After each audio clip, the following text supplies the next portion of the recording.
ये कहा जाता है कि पूर्ण नारी सुभग शुचि सुंदर। जिस नृपाल के लिए ये कहा जाता है कि जासु ज्ञान रवि भाव निस्न, आज उसी राजा के समाज के अंतर्गत आकर जब मैं उस राजा के समाज के और राजा के कृत्य पर दृष्टिपात करता हूं तो पाता हूं आचरण श्रुतियों से सर्वथा विपरीत। एक सनातन धर्मी राजा, एक मानव धर्मी राजा अपने व्यक्तिगत हित के लिए, अपनी पुत्री के विवाह के लिए देवादिदेव महादेव के आयुध को तोड़वाने का प्रण लिए बैठा। जब मैं विचार करता हूं कि इस समाज के अंतर्गत होने वाला यह क्रूर कर्मा कृत्य यदि रावण करता है तो रावण को अनाचारी, पापाचारी, दुराचारी न जाने किन किन विशेषों से संबोधित किया जाता है। और अपने धर्म का उल्लंघन जब राजा जनक करता है तो वही राजा जनक भगवान शंकर का विशेष भक्त, वही राजा जनक महान योगी, ऐसे विशेषों से संबोधित किया जाता है। ये दो परिभाषाएं हम करें हमारे लिए कुछ, वो करें उनके लिए कुछ, ये अनुचित है, उचित नहीं।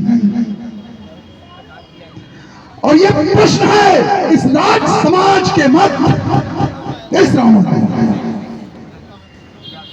यदि रावण अपने धर्म का प्रचार और प्रसार करता है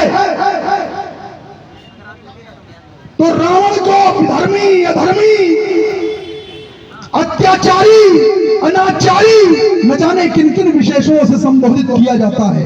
और वही कार्य यदि राजा जनक के द्वारा किया जाता है तो राजा जनक को योगी और भगवान शंकर का विशिष्ट भक्त कहा जाता है। क्यों?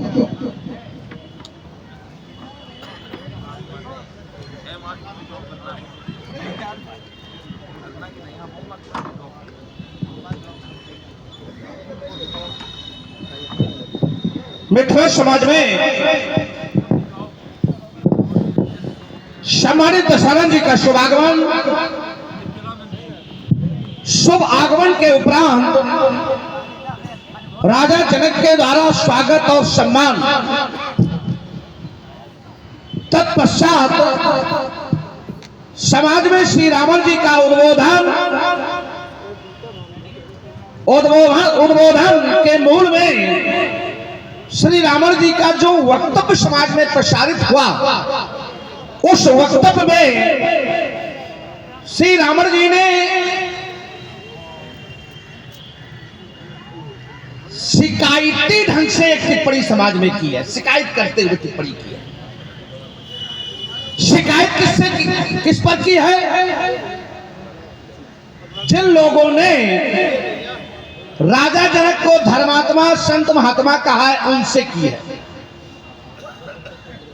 कि वही कृत्य जब मैं करता हूं तो मुझे पापी, अत्याचारी, दुराचारी आदि कहा जाता है, और वही कृत्य जब राजा जनक कर रहे हैं तो उन्हें धर्मात्मा, महात्मा कहा जाता है।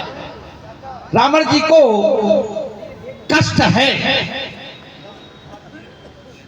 विचारों का विनिमय करें, वार्ता को निष्कर्ष तक पहुंचाने का एक प्रयास करें, लेकिन उसके पहले आने वाले आगंतुक का स्वागत और सम्मान करना, ये हमारी संस्कृति भी है, ये हमारी सभ्यता भी है। आने वाला व्यक्तित्व भी कोई साधारण नहीं है। मैंने आपके संदर्भ में जाना है तो बताया गया रावण नाम वीर बरबंडा, रावण नाम के प्रचंड श्रेष्ठ वीर हैं। श्रेष्ठ शब्द की ओर पहुंचा, वीरों में श्रेष्ठ अर्थात महाभटकोट के योद्धा हैं। तो हमें शास्त्र से दर्शन मिलता है कि समकक्ष के योद्धा को, अपने समकक्ष के योद्धा को अगर सम्मान देना है तो सिद्धांत बताया गया, वीर वीरेण पूजते, एक वीर को दूसरे वीर की पूजा करनी चाहिए। मैं इसी सिद्धांत का पालन करता हूं। एक सामाजिक और व्यवहारिक कारण भी है। आप महामान्य हैं, मान्य के भी मान्य हैं। हमारी बुआ रत्नमाला की बेटी वज्रज्वाला आपके छोटे भाई कुंभकर्ण को भाई है, इस कारण आप हमारे महामान्य हैं। हमारा नैतिक कर्तव्य है कि मैं आपका स्वागत और सम्मान करूं। अस्त मिथिला की पावन भूमि पर रक्त संस्कृति का प्रचार प्रसार करने वाले राजेंद्र पुलस्त वंश के कुलदीपक, मां केकसी के गोद के प्रसून सम्मानित दशानंद जी, ये बाण इस मिथिला की पावन भूमि पर आपका अभिनंदन करता है, आपका स्वागत करता है, आपके चरणों में कोट कोट वंदन करता है। शुक्र बलिस्वन शोणाधीश महाकाल बाण, जय जय श्री भोलेनाथ। सम्मानित दशानंद जी, मैंने आपके वक्तव्य को सुना और विचार करने लगा। आपको शिकायत है। शिकायत क्या है कि मैं वही कर्त करता हूं तो मुझे राक्षस कहा जाता है, राजा जनक वही कार्य कर रहा है तो इसे धर्मात्मा कहा जाता है। ये शिकायत है आपको। अब ये शिकायत आपको किससे है? ये शिकायत आपको इस समाज से है, जबकि ये शिकायत आपको किससे होनी चाहिए? भगवान शंकर से होनी चाहिए। क्यों होनी चाहिए? ये समाज तो बाद में कह रही है, पहले तो राजा जनक को धर्मात्मा महात्मा भगवान शंकर ने ही कहा है। भगवान शंकर ने जिस मानस की रचना की उसे उन्होंने अपने मन में रखा और समय आने पर उन्होंने पार्वती के साथ उसका बखान किया। तो ये कौन कह रहा है राजा जनक को? भगवान शंकर। आपको अगर कोई राक्षस कह रहा है तो कौन कह रहा है? आपको भगवान शंकर कह रहे हैं। और आप भगवान शंकर के भक्त हैं तो भक्त का नैतिक कर्तव्य है, आप भगवान शंकर के शिष्य हैं तो शिष्य का नैतिक कर्तव्य है कि माता पिता प्रभु गुरु की वाणी और विनय विचार करें शुभ, क्योंकि भगवान शंकर आपके गुरु हैं। अब वो आपको निशाचर कहें तो शुभ मान के स्वीकार करो, अगर राजा जनक को वो धर्मात्मा कहें तो शुभ मान करके स्वीकार करो, उस पर टिप्पणी उचित नहीं है। दूसरी बात, अगर किसी के कृतित्व को आधार बनाया जाता है तो कृतित्व करने में उसका मूल उद्देश्य क्या है, ये बड़ा महत्वपूर्ण है। कार्य करने की विधा कोई भी हो, लेकिन उस विधा में अगर उसका उद्देश्य अच्छा है तो फिर व्यक्ति को टिप्पणी नहीं करनी चाहिए। इसी वजह से इस समाज में एक महान ज्ञानी का आगमन हुआ, वो भी भगवान शंकर का आनंद भक्त है। लेकिन जिस समय वो मिथिला में आया और राजा जनक ने उसका स्वागत सम्मान किया और कर बिनती निज कथा सुनाई, तो जैसे ही उसने विनती करके अपनी कथा सुनाई, कथा मतलब अब तक जो उसके साथ घटा, जब उसने सुनाया तो उसने सुनने वाले ने उत्तर में क्या कहा? भली रचना, तुम्हारी रचना बहुत सुंदर है। अर्थात जो तुम कार्य कर रहे हो, जिस कार्य के मूल में ये रचना बनाई है, ये कार्य तुम्हारा उत्तम है। क्योंकि रचना उत्तम है तो कार्य भी तुम्हारा उत्तम है। अगर किसी व्यक्ति की समीक्षा करने के बाद कोई ज्ञानी व्यक्ति अगर उसकी प्रशंसा कर दे तो ये मान लिया जाएगा कि वो कार्य बहुत अच्छा हो रहा है। लेकिन रावण जी आपके द्वारा स्पष्ट किया गया कि नहीं, ये कार्य अच्छा नहीं है। एक सिद्धांत से मैं अपनी वाणी को विराम दूंगा। सिद्धांत भी कहता है अहिंसा परमो धर्म, अहिंसा परम धर्म है। अहिंसा व्यक्ति को करनी चाहिए, लेकिन अगर धर्म की रक्षा के लिए धर्म हिंसा तथा उच्चा, अगर धर्म की रक्षा के लिए उसे हिंसा भी करनी पड़ जाए तो वो हिंसा उससे भी श्रेष्ठ कर होती है। अगर आपकी दृष्टि में ये हिंसात्मक कार्य हो रहा है तो मेरी दृष्टि में धर्म की रक्षा के लिए हो रहा है, तो मैं इसका समर्थन करूंगा। मैं यही कहूंगा कि राजा जनक ठीक कर रहे हैं। आपकी बात को मैं सुनना चाहता हूं। श्री कह रहे हो कि भगवान शंकर ने कहा, तुमको शिकायत भगवान शंकर से करनी चाहिए थी। भगवान शंकर से शिकायत करनी चाहिए थी। तो भगवान शंकर से शिकायत करने का तो विषय ही नहीं है, ये तो हमने कहा भी नहीं है। हमने तो समाज के ऊपर प्रश्न चिन्ह लगाया था। और अगर भगवान शंकर उनको भक्ति की श्रेष्ठता का प्रमाण पत्र दे रहे हैं तुम्हारे अनुसार कि मानस की रचना भगवान शंकर ने की, तो तुम्हारे अनुसार श्रेष्ठता का प्रमाण पत्र भगवान शंकर दे रहे हैं, तो वो तो हमसे भी कह रहे हैं कि सिर सरोज निज करण उतारी और पूजे अमित बार, एक आध बार नहीं, अमित बार तिवारी, तो वो तो हमको भी प्रमाण पत्र दे रहे हैं, उनसे शिकायत है ही नहीं। दूसरा आपने कहा शिकायत समाज के अंदर, शिकायत नहीं, ये कोई शिकायत नहीं है, ये राजा जनक जैसे व्यक्तित्व पर प्रश्न चिन्ह है हमें। राजा जनक कोई सामान्य राजा है क्या? राजा जनक अति विद्वान अति ज्ञानी राजा है, और एक इस प्रकार के व्यक्ति के द्वारा इस प्रकार का निर्णय ले लिया जाना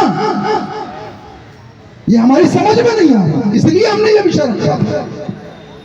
तो तुमने भगवान शंकर को लाके खड़ा कर दिया।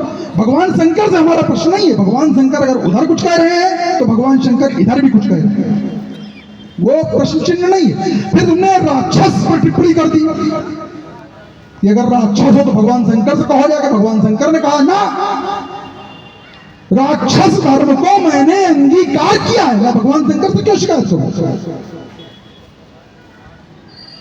वर्तमान समय में जिस कालखंड में हम लोग खड़े हैं, इस कालखंड में धर्म को चुनने की स्वतंत्रता हमको दी गई।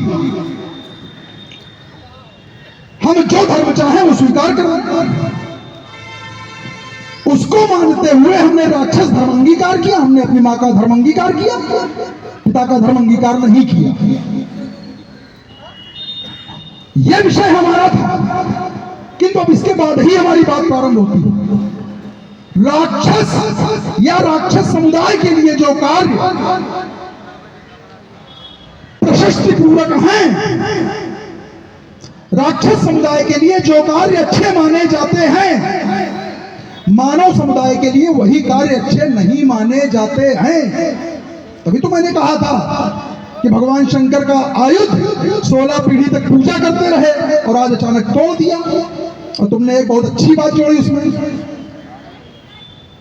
बोले कि एक सूत्र है, सूत्र नहीं, वो भगवान की वाणी है, भगवान का निर्देश है। अहिंसा परमो धर्म, धर्म हिंसा तथा बच्चा, ये भगवान की वाणी है, भगवान का कहना है ऐसा। क्या अहिंसा परमो धर्म, धर्म हिंसा तथा बच्चा, ये भगवान की वाणी है। 700 श्लोकों में भगवान ने अपना संदेश दिया है, उसका एक सूत्र है। अगर धर्म के लिए हिंसा राजा जनक कर रहे होते तो हमें कोई आपत्ति नहीं थी, हमको कोई आपत्ति नहीं थी। राजा जनक के धर्म के ऊपर कोई आपत्ति होती और राजा जनक अपने धर्म की रक्षा के कार्य कर रहे होते, हमें कोई समस्या नहीं थी, हमारा कोई प्रश्न नहीं था। किंतु राजा जनक अपनी निज पुत्री के विवाह के लिए, व्यक्तिगत कार्य के लिए, या ये कह दो कि व्यक्तिगत दायित्व के लिए, तो प्रत्येक व्यक्ति का दायित्व है। अब तुम्हारे ऐसा व्यक्ति का इरादा वो तो धर्म के लिए कर रहे हैं, ये धर्म के लिए कर रहे हैं, अपने व्यक्तिगत दायित्व की पूर्ति कर रहे हैं। तो क्या व्यक्तिगत दायित्व की पूर्ति किसी स्मारक को समाप्त करके, किसी धरोहर को नष्ट करके पूर्ण कराई जाती है? तीसरी बात, चलिए बढ़िया चिंतन, साधुवाद। आपने कहा हमें भगवान शंकर से कोई शिकायत नहीं है। क्यों शिकायत नहीं है? क्योंकि मैंने अपनी माता के धर्म को अंगीकार किया है।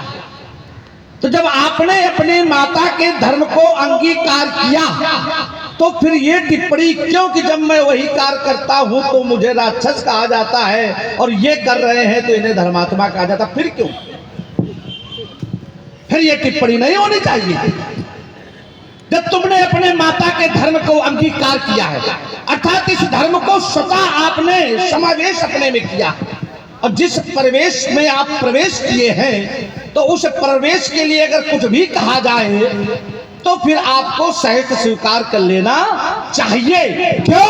क्योंकि ये विचार आपको उस प्रवेश में प्रवेश करने के समय सोचना चाहिए था कि अगर मैं इस प्रवेश में प्रवेश करूंगा तो मुझे लोग पापी, अत्याचारी, दुराचारी कहेंगे। तो व्यक्ति को कार्य करने के पहले सोचना चाहिए। अब आपको अगर कोई राक्षस कहे, पापाचारी कहे, निशाचर कहे, दुराचारी कहे, अत्याचारी कहे तो फिर उसे सहज स्वीकार करो, क्योंकि उस धर्म को तुमने अंगीकार किया है। फिर उस पर टिप्पणी नहीं होनी। अब राजा जनक को ऐसा कहा जा रहा है, हमने क्यों कहा शिकायत? ये ईर्ष्या का प्रतीक है। ये ईर्ष्या का प्रतीक है कि हमें चोर कहा जा रहा है, इन्हें साहूकार कहा जा रहा है। ये ईर्ष्या का प्रतीक है। किसी भी व्यक्ति के व्यक्तित्व की, किसी भी व्यक्ति के कृतित्व की समीक्षा करने का अधिकार किसे है? जो उस व्यक्ति के समकक्ष का व्यक्ति हो या उससे श्रेष्ठ हो, किसे समीक्षा करनी चाहिए? जो उस व्यक्ति के समकक्ष का व्यक्ति हो या उससे श्रेष्ठ हो। राजा जनक को भगवान शंकर ने कहा जास ज्ञान भौनिशनाशा, ऐसे ज्ञानी है तो किसी ज्ञानी की समीक्षा किसे करनी चाहिए? किसी ज्ञानी की समीक्षा किसी ज्ञानी को ही करने का अधिकार भी है। जैसे उदाहरण से जोड़ रहा हूं, किसी भी विषय की उत्तर पुस्तिका अगर विषय के गुरु को नहीं दी जाएगी कि उत्तर पुस्तिका में मूल्यांकन के बाद शून्य ही मिलेगा, क्योंकि उस गुरुजन ने उस विषय के संदर्भ में कुछ जाना नहीं है। और अगर विषय की उत्तर पुस्तिका उस विषय के गुरुजन को दी जाएगी तो मूल्यांकन उचित होगा। बोलो। अब मैंने इसी वजह से एक बात जोड़ी थी, शायद उधर ध्यान आपका नहीं गया। कभी कभी होता है कि ध्यान भटक जाता, ध्यान नहीं गया। मैंने कहा कि राजा जनक ज्ञानी हैं और एक व्यक्ति यहां पर आया है जिसे कहा गया महाज्ञानी। उसने समीक्षा की, उत्तर पुस्तिका जांची, उसने उसमें मूल्यांकन किया और परिणाम क्या कहा? भली रचना। उसने पूर्ण अंक दे दिए, भली रचना, मुन न प्रसन्न कहो। अर्थात उसने उत्तर पुस्तिका, एक ज्ञानी की उत्तर पुस्तिका महाज्ञानी ने जांची और पूर्णांक प्राप्तांक से पूर्ण अंक दे दिए। भली, तुम्हारी रचना भली है। और एक वो व्यक्ति जो उस विषय से कोसों दूर रहने वाला है, और जब वो उस उत्तर पुस्तिका का मूल्यांकन कर रहा है तो वो राजा जनक को शून्य ही दे रहा है। आपने कहा कि हमने भी भगवान शंकर की पूजा की, राजा जनक ने भी की। हाँ, दोनों की पूजा करने के बाद किए गए तत्व में परिवर्तन हो गया। राजा जनक ने भगवान शंकर की पूजा की, बोल दो। कोई असामाजिक, अमर्यादिक, अव्यवहारिक कार्य नहीं किया। जय हो। लेकिन तुमने भी पूजा की, निज सरोज श्री सरोज, श्री सरोज निज करण उतारी, अमित बार पूजे त्रिपुरारी, बर पाए कि इन्हें सब काजा, जीते लोकपाल सब। तो तुमने वरदान पाया, वरदान पाने के बाद क्या किया? लोकपाल, राजाओं को, दिक्पालों को जीतने का काम शुरू कर दिया, झगड़ा शुरू कर दिया। और राजा जनक ने वरदान पाया तो कोई झगड़ा किया? इसी वजह से दोनों में अंतर कर दिया गया। कार्य दोनों का पूजा करने का था, लेकिन पूजा के बाद वरदान मिलने के बाद जो कृतित्व समाज में प्रस्तुत हुए, उस कृतित्व के कारण तुम्हारे व्यक्तित्व पर चोट आई है। अगर व्यक्ति का कृतित्व अच्छा है तो उसका व्यक्तित्व अच्छा रहेगा, अगर उसका कृतित्व न्यून हो जाएगा तो उसका व्यक्तित्व भी न्यून हो जाएगा। श्री रावण जी इस कारण आपके व्यक्तित्व पर चोट आ रही है। सुन रहे हैं आप सभी लोग, बहुत ही विद्वतापूर्ण संवाद और प्रभावित हुए हैं। आप हैं श्री प्रभात जी अवस्थी। अपना चिंतन दे दूं, फिर मैं आपका चिंतन सुनना चाहूंगा। आपने कहा कि राजा जनक अपनी बेटी के लिए, किसके लिए? अपनी बेटी के लिए धनुष तोड़वा रहे हैं। ईमानदारी से बताना कि राजा जनक की ये बेटी है। क्या राजा जनक इसके जन्मदाता पिता हैं? क्या सुनैना इसकी जन्मदाता माता है? ये तो पृथ्वी से इसका प्रादुर्भाव हुआ है। राजा जनक ने तो आगे बढ़ करके उसे अपनाया है, और उसे अपनाने के बाद उसके महान व्यक्तित्व को, उसके महान व्यक्तित्व को ध्यान में रखते हुए एक महान व्यक्तित्व को आधार बना करके उसके व्यक्तित्व के समकक्ष व्यक्तित्व की खोज के लिए व्यक्तित्व को आधार बना दिया। साधारण कन्या का विवाह राजा जनक नहीं कर रहे हैं, असमान्य कन्या का विवाह कर रहे हैं। और असमान्य कन्या के लिए असमान्य वर्ग की खोज करनी होती है, और जब असमान्य वर्ग की खोज करनी होगी तो असमान्य निर्णय भी लेना पड़ेगा। और यही राजा जनक ने कार्य किया है। आपने एक बात और कही थी, क्या विवाह करना ये दायित्व है, कर्म है। श्री रावण जी कर्म ही तो धर्म बनता है। तभी तो विद्वान के द्वारा कहा गया, परहित सरिस धर्म नहीं भाई, परहित करना कर्म है, और उस कर्म को धर्म से जोड़ दिया गया। राजा जनक भी बेटी का विवाह कर रहे हैं, कहने के लिए तो ये कर्म है, लेकिन बेटी का विवाह धर्म ही होता है। अब मैं छोड़ रहा हूं। सही बात, बड़ी विस्तृत वार्ता करी आपने, किंतु चलिए, और आप हैं लोग इस समय वर्तमान में हैं जिनके साथ स्वतंत्र होकर के बात कहने का वो रहता है। अब बाकी फिर तो सोचना पड़ता है कि ऐसा ना हो कि हमारे अतिरिक्त बोलने से किसी के सामने समस्या ना हो। आप सबके सामने कोई हाँ बोलिए। आपने कहा कि राक्षस हमने शिकायती लहजे में कहा, कह लगे राक्षस कहा, राक्षस तुमने धर्म अंगीकार किया तो तुम्हें परेशानी क्यों है? तुमको अनाचारी दुराचारी कहा जा रहा है, हमको परेशानी कहाँ है? तुमने हमारे विषय को समझा ही नहीं। इसका मतलब हमने कहा था कि हम राक्षस हैं, राक्षस धर्म को हमने अंगीकार किया और हम अपने कर्म करते हैं। देखिए पुनः आपको दिल बता रहा हूं, हम अपने कर्म करते हैं, और हम जो कर्म करते हैं हमें उस पर गर्व है, हमें अपने धर्म पर भी गर्व है। किंतु राजा जनक तो मानव है, क्या राजा जनक के भी वही कर्म होने चाहिए जो मेरे? नहीं होने चाहिए मेरे अनुसार, तुम्हारे अनुसार होने चाहिए, होंगे तो होंगे। किंतु राजा जनक जब वही कार्य कर रहा है, राजा जनक जब मेरे ही कार्य कर रहा है, राजा जनक जब रावण के ही कार्य कर रहा है, राजा जनक जब राक्षसोचित कार्य कर रहा है, तब राजा जनक को योगी क्यों? कोई शिकायती राजा थोड़ी, ये तो मैं जानना चाहता हूं समाज से, ये ऐसा कौन सा आकलन है, कौन सी ऐसी परिभाषा है, कौन सा ऐसा सूत्र है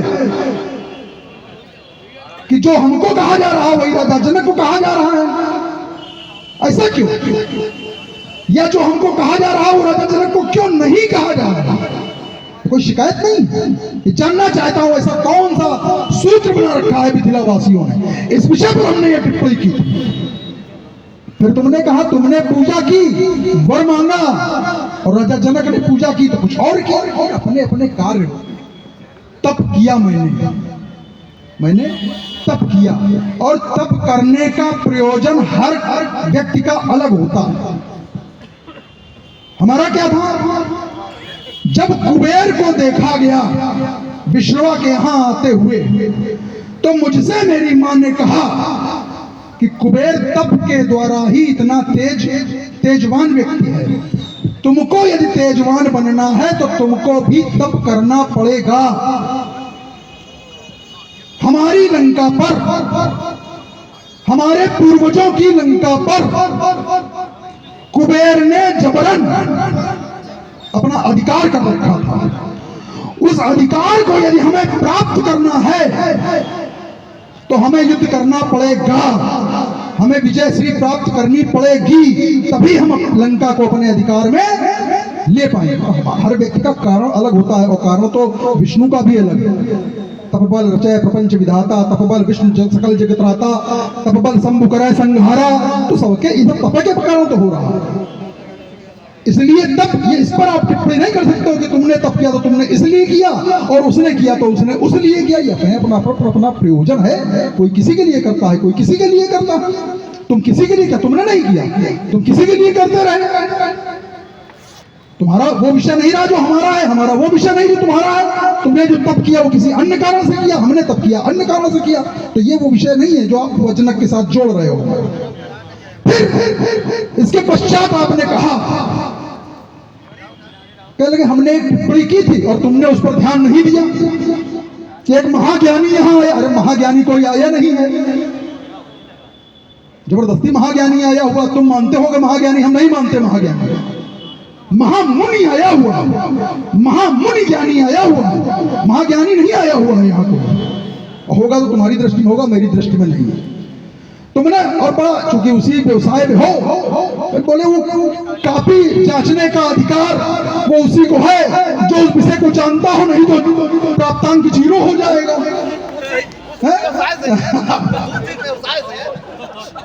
इसलिए उदाहरण उसी प्रकार का रखा आपने। अब हम कह रहे हैं ये तुम्हारी दृष्टि है, ये दृष्टि तुम्हारी है कि हम वहां के समकक्ष नहीं है, राजा जनक के समकक्ष हम नहीं है। भाई कैसे आखिर प्रमाणित करोगे? और एक ये विशेष पुरस्कार आया है रामा प्रिंटर्स की तरफ से। बबलू मिश्रा जी है, कल्याणपुर में आपका आवास है। ये कैसे प्रमाणित होगा कि राजा जनक ज्यादा विद्वान है या रावण ज्यादा विद्वान है? अगर इसको प्रमाणित करने हम और आप लग जाएंगे तो शायद उलझाव हो जाएगा, प्रमाणित नहीं हो पाएगा।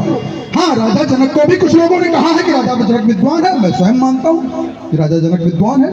किंतु यदि आप मेरे ऊपर ये टिप्पणी करो कि तुमको उसकी कॉपी जांचने का अधिकार नहीं है, तो हमको लगता है कि कॉपी जांचने का अधिकार अर्थात कॉपी जांचने से लेना, तुम कॉपी जांचने पहुंच जाओगे, अर्थात उसके कर्म को देखने का अधिकार हर व्यक्ति को है। भाई समाज में यदि कोई व्यक्ति गलत कार्य कर रहा है, व्यक्ति सक्षम ना हो तो क्या गलत कार्य के ऊपर वो उंगली नहीं उठाएगा कि ये कार्य अनुचित हो रहा है? भले वो शारीरिक रूप से सक्षम ना हो, भले ही वो उसका विरोध न कर सकता, और मानसिक विरोध भी होता है। लोग मानसिक विरोध कर देते हैं, बोलते नहीं है, शारीरिक विरोध नहीं करते, वाचिक विरोध नहीं करते, मानसिक विरोध करते हैं।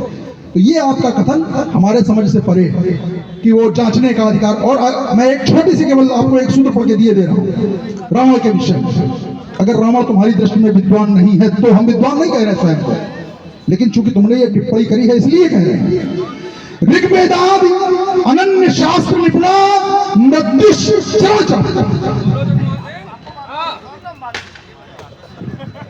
ऋग्वेदादि अनन्य शास्त्र निपुणा मृत्युश चाप्ति। ऋग्वेदों में ऋग्वेदादि अनन्य शास्त्र, ऋग्वेद और अनन्य शास्त्रों में निपुण है रावण। तो कैसे कह सकते हो कि रावण को कॉपी जांचने का अधिकार नहीं? और हम तो कहते समाज के हर व्यक्ति को तो सक्षम हो अथवा न हो, चलिए बढ़िया सूत्र पड़ा साधुवाद इसके लिए। देखिए जो शास्त्र संबद्ध बात आएगी उसमें सहज स्वीकार करूंगा। इसके लिए तो आप जाने ही जाते हो और इसी में लोग विरोध करने लगते हैं, तो फिर आनंद समाप्त हो जाता है। मैं स्वीकार करूंगा कि आपने बढ़िया बात कही है। आपने एक बात कही कि समाज में प्रत्येक व्यक्ति को अधिकार है, वो चर्चा नहीं करूंगा क्योंकि समय के साथ आगे बढ़ना भी है, तो बहुत चर्चा न करके थोड़ी चर्चा कर रहा हूं। प्रत्येक व्यक्ति को अधिकार है कि कहीं गलत हो रहा है तो उसे रोकना चाहिए। ठीक, यही बात तो आई आपकी। जैसे कोई मदिरा पीने वाला हो और कोई मदिरा का पान कर रहा हो और वही उससे कहे का है मदिरा का पान कर रहे हो, तो क्या इसका संदेश जाएगा? इसका संदेश कुछ जाएगा? क्योंकि आचरण विहीन उपदेश का कोई मूल्य नहीं होता है। व्यक्ति जिस कार्य का उपदेश दे रहा है पहले उस कार्य को स्वयं अंगीकार करे, और अगर वो स्वयं अंगीकार नहीं कर रहा है तो उसके उपदेश का कोई मूल्य नहीं होता है। आपने कहा, क्योंकि आपकी वार्ता थी जब वहां बार बार नहीं जाना चाहिए हमें, आपने कहा हमें राक्षस कहा जा रहा है।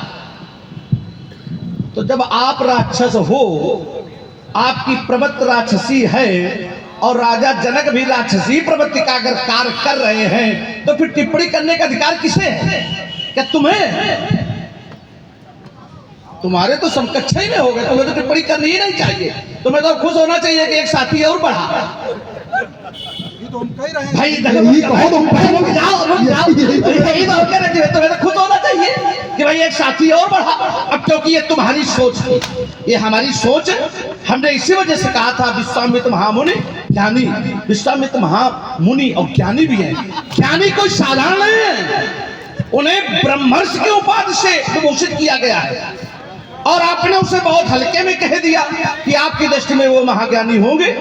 ब्रह्मर्षि की उपाधि, अरे ब्रह्मर्षि श्रेष्ठ के द्वितीय रचनाकार बन गए। वो साधारण व्यक्ति है वो, जिसे आपने बड़े हल्के में कह दिया कि होंगे वो। ऐसा नहीं है। एक बात आपने बहुत अच्छी कही, अन्य बातों पर न जाकर कल मैं उसी बात पर टिप्पणी करूंगा। आपने कहा मैं अपने पूर्वजों की लंका, थोड़ा हमें समझ में नहीं आई। आपके पूर्वज अर्थात आपके पिता विश्वश्रवा, विश्वश्रवा के पिता पुलस्त, पुलस्त के पिता ब्रह्मा जी, इनमें तो किसी की लंका है नहीं। भाई फंसाते नहीं, देखो भाई बात आपने कही है तो बात हम लाए हैं। भाई बात अगर लाए हो तो उस पर थोड़ा चिंता हो जाना चाहिए। भाई आपके पूर्वज कैसे हो गए? आपके पिता विश्वश्रवा, विश्वश्रवा के पिता पुलस्त जी, पुलस्त के पिताजी ब्रह्मा जी, इनमें तो किसी की लंका थी नहीं।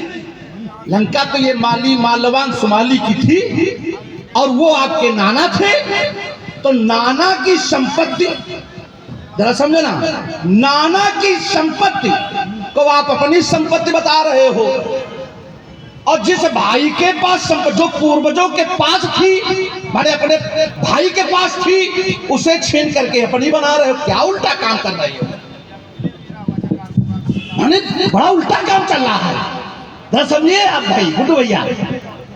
भाई आपके नाना की संपत्ति, उसे आप कहते हैं हमारे पूर्वजों की संपत्ति, और जो तुम्हारे भाई की संपत्ति उसे छीन करके कहते हो अपनी बना रहे हैं। अरे भाई के पास चले जाते, पिता के पास चले जाते कि लंका दे दो, हमारे नाना की थी, अब तुमने बहुत लंका पर राज किया, अब ये लंका हमें दे दो। अब फिर वो ना देते तो लड़ते झगड़ते, फिर तो बात समझ में आती है। लेकिन पहले ही झगड़ा शुरू कर दिया, कम से कम मांग लेते एक बार अपने भाई से। अच्छा ठहर, अच्छा चलो, कह रहे हैं नाना पूर्वज नहीं होते क्या भाई? नाना पुरखा नहीं होते हैं? एकदम क्षमा चाहेंगे, एक पुरखा, पूर्वज का मतलब क्या होता है? जो वंश का। ऐसा नहीं है, नहीं, तो इसमें संशोधन की आवश्यकता है। इसमें देखिए संशोधन, हाँ बिल्कुल पूछिए। हमारे पूर्वज, हम एक पुस्तिका की तरफ लोगों के, तुम उधर से हो तो उधर ध्यान लिए जा रहे हैं। हमारे पूर्वज, चलिए बढ़िया, अब पढ़ाई पर पहुंच गए। नहीं हम वही समझ में आएगा तुमको, और तुमको समझ में नहीं आएगा, समस्या तो ये। तो हमारे पूर्वज कौन कौन? क्या हमारे पिताजी के पिताजी थे उसमें? ऐसा नहीं था। जो हम जिनके अनुयायी हैं वो सब हमारे पूर्वज हैं। और रही नाना पक्ष की बात, तो नाना भी हमारे पूर्वज ही हैं। फिर तुमने कहा कि वो कुबेर भी तो है। हाँ कुबेर हमारा बड़ा भाई है, इसमें कोई संदेह नहीं। तुमने कहा माली सुमाली और माल्यवंत पूर्वज तो थे, उन्हीं से तो लंका कुबेर ने छीनी थी। हमारी माँ ने यही तो निर्देश हमको दिया था। हमने अपनी माँ के आज्ञा पालन करने के लिए ही तो राक्षस धर्म को अंगीकार किया था। विषय तो, मूल विषय तो यही था कि लंका तुम्हारे नाना की थी, इस पर कुबेर ने देवताओं की सहायता से कब्जा कर लिया। अच्छा एक को और देखो, बढ़िया बताते हैं, लंका पर मूल अधिकार तो तुम्हारे यहां के लोगों का था। सत्य तो ये है। दित्य से दैत्य और आदित्य से देवता। दैत्य बड़े भाई जब बने तो ब्रह्मा जी ने जब स्वर्ग की रचना की तो स्वर्ग दिया दैत्यों को, स्वर्ग का अधिपति बनाया दैत्यों को, पृथ्वी का अधिपति बनाया था देवताओं को। वह क्या, विष्णु की सहायता से देवताओं ने दैत्यों से उस स्वर्ग को छीन लिया और अपने अधिकार में कर लिया। ये नहीं मालूम होगा लोगों को, इस समाज को भी नहीं मालूम होगा, कुछ लोग होंगे जानने वाले। स्वर्ग पर मूल अधिकार दैत्यों का था, देवताओं का नहीं था। लेकिन देवताओं ने दैत्यों से स्वर्ग को छीना है, कब्जा किया है उस पर। तो अगर हमने लंका छीन ली कुबेर से, तो कौन सा अनुचित कार्य कर दिया, तुम्हारी तरह फटे जा रहे हैं। तो दैत्येंद्र बल्कि क्यों ठुकराई है, श्री शंभु के अपमान की यानी क्यों अपनाई है। जब निज इच्छा का वर पाए सिया, ये हम का वरदान है, तो जात का खंडन कराना शंभु का अपमान है। अरे जाने झगड़े कौन सी बूटी तुम्हें पिलाई है, श्री शंभु के अपमान की यानी क्यों अपनाई। चलिए कोई टिप्पणी करने की अब आवश्यकता नहीं, क्योंकि धारा बदली गई है और धारा बदलने के बाद कोई टिप्पणी उचित नहीं होती। अब जो भी जितनी चर्चा हुई उसको वहीं विराम देते हुए हम आपकी धारा में प्रवेश करते। दंभ हिंसा से भरा आख्यान मत अपना सुनाओ, क्रोध में ये लाल आंखें मत मुझे अपनी दिखाओ, है न ये शिकायत की घड़ी, आज हम दोनों में सीतावर चैन की बात सबसे बड़ी, इस चित्कार का बदला चुका लेना कभी फिर, आज मानो धर्म रक्षा हेतु शिव जय बोलनी है, शिव जय बोलनी है, शिव जय बोलनी है। शिव की जय तो हमारे रोम रोम से निकलती है। शिव जय में क्या है, तो बाणासुर जी मैंने एक नहीं, एक के बगैर का, इससे तो खिलौना है हमारे लिए, हम रोजे खेलते हैं, रावण का काम है ये। तो बाणासुर जी एक घोषणा मैंने पहले भी की थी और उसी के समर्थन में मेरी दूसरी घोषणा।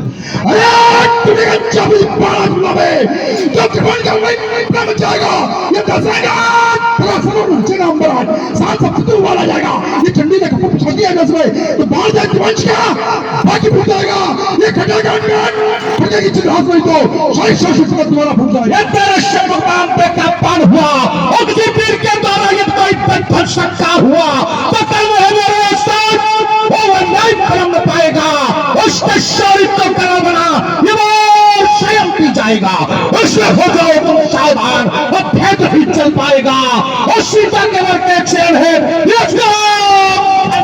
हो जाएगा। काल बन गया मैं हलाल का बनकर मैं ये पशु धर्म के खुद शेष करेंगे। हिमालय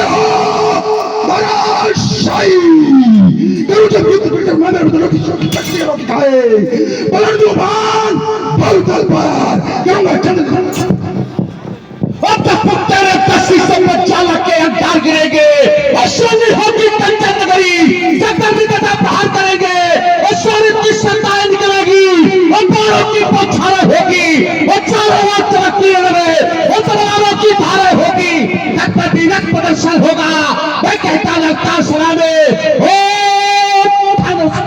अब नहीं धनुष खंडन होगा, और यदि होगा तो जानते हो क्या होगा, शक्ति का होगा चंडी का नर्तन होगा, ये बाणों से ज्वाला धकेगी, अंगारों का वर्षण होगा और मैं विध्वंस करूंगा धनुष की नदी बहा दूंगा, मैं लंकेश पे खुंगारों से अंबर में आग लगा दूंगा। ये अजगर खाती नहीं किसी की, अजगर विश्व बोलती है, जिसने दैत्यों का दलन किया उसकी ऐसी ठगर होती है। कहाँ छुपा हुआ नरनाहर, जिसके कर से खंडन होगा अब नहीं धनुष खंडन होगा, खंडन होगा दिखाई देंगे, ये हमारी अंबर रक्त रंजित हो जाएगा, काली कंकाली का बेटा हो जाएगा, जाएंगे भारत में शोर शब्द डालो, भारतों का भी फट जाएगा और करता नहीं विमान के बावजूद वरना हमारे बारों से प्रसारण हो जाएगा। मेरे चलने से संघार चाहिए, ये तूफान को अंदर साथ रहे, आधी अंदर तूफान रहे, नक्षत्रों की माला टूटे, नभ कर रहा है सुनकर दहाड़, धरती डोले सागर खोले सहमे समीर कांपे पहाड़। ओंकार सूरज छिपा उठाए, ये 90 सूरज चंदा तारे, मिलकर छुटाए शंपाए, ये बादल बरसाए अंगारे। बैकर जो तो ब्रेक के पेश में भाग उठे, बैकर जो तो शत्रुओं के सिरे फट जाए, पैसे फटने लगे, दक्षिण पत्थर रखने में मलिन हो, चलार के पास से काम उठाए, रंग शंख हो गया मेरा मत, तो मिथिला से भागने के लाले पड़ जाए। बधाई रानी दीवाना सुल्तान नहीं संभाले हम संभलेंगे, ये लहू की रफ्तार बहेगी, लहू के सागर उमलेंगे, ये टुकड़े टुकड़े हो जाएंगे बहन, कि धरती धस के फट जाए, अरे कटनी से कटकर जवान गिराए, आप आज जवानी चढ़ जाए, गिरे हो जाए जवानी के, अरे चिंगाट में दिक्कत घूमेगा मेरा दिमाग तो चिंगारों से गूंजे हैं मन खंडन करने वाले के, अरे वो जस्तर पे अंगार गिरेंगे, बधाई रानी दीवाना से तो नहीं संभाले हम संभलेंगे। आप हैं हमारे सिकंदर तुम्हें चुनौती है, और सब छूटे उनके व्यापार, पपीलों के बच भेद डाले, मैंने निशक्ति के द्वारा और दिग्पालों के भाग पर डाले, और जुड़ गया मच गई क्रांति, और सौरी से पक पक रंग डाले, जो सम्मुख आया बेसदा उसको खुले चुनौती है, कर में कह लो अस्त्र सत्य सिकंदर तुम्हें, तो तीखे तीरन से रुधिर के फुवारे चलेंगे, आज दम दमाए दामनी पर दम में दमकाएगा, ये उछल उछल सब सुन मिलेंगे सुबह में, पर्दा फट जाएगा, साय करती चलेंगे ऊंचा से बोन, तारे टूटेंगे गगन के तले मच जाएगा, मैं दिल लगाऊंगा, वंश करूंगा आज अगर दुश्मन का दिमाग पे जाए। चटके की चट्टाने पान बोतल गिर जाएगा, की ज्वालामुखी थानों पर चढ़ जाएगा, धमके की दशो दिशाएं वहां पर दश मच जाएगा,